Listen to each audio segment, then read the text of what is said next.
So tell us, Mike, a fascinating story, and we see it so many times, where, people have fell into our industry and we don't want to stop that, but we want to try and promote people to actively join, sort of our space as well. But, what for you, what makes the aftermarket, so, obviously there'll be a lot of people watching this that are not necessarily from our own space. So it'd be good for you just to explain a little bit about that space, but also what you find most infectious and why you've stuck, within the industry for as long as you have. Yeah, okay. Well, I think the first thing is we make an assumption that people know what the automotive aftermarket is. And actually, why would the person in the street know what the aftermarket is? And I do a lot of work with colleges, again, working with Varta, working with Osram, doing a bit with Comma, where we go and we explain the difference between the vehicle manufacturers, because it's very difficult, and we must be careful not to make those assumptions between the vehicle manufacturers, the OEs, and the aftermarket. When we talk about the aftermarket, which comes on to your question, the reason I'm so passionate about it is because of the people. The people in this space, I'm sure it can be said for other industries, but I can only speak for what I've found across the journey that I've had in 46 years. The people are what make this industry so special. What also makes it so special is the diverse roles that are available, and that might be something that we'll touch on later.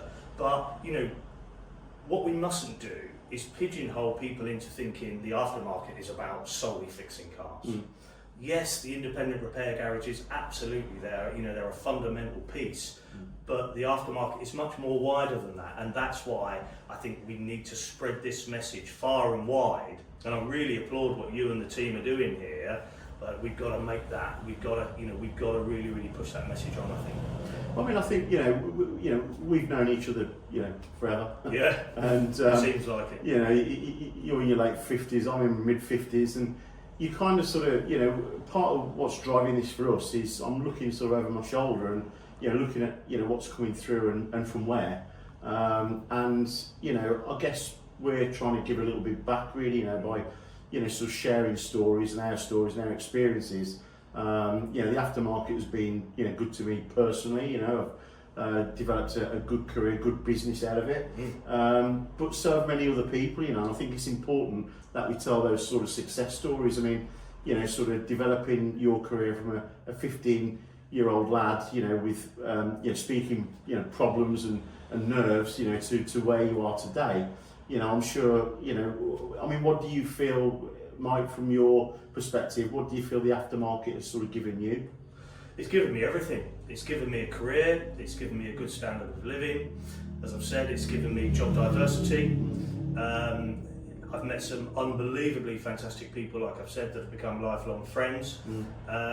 So it's given me all these things, and right back to those very early days, it gave me a chance. And again, I mentioned that name, Fred Vincent. He gave me that chance. If I wasn't given that opportunity, who knows where I would be today.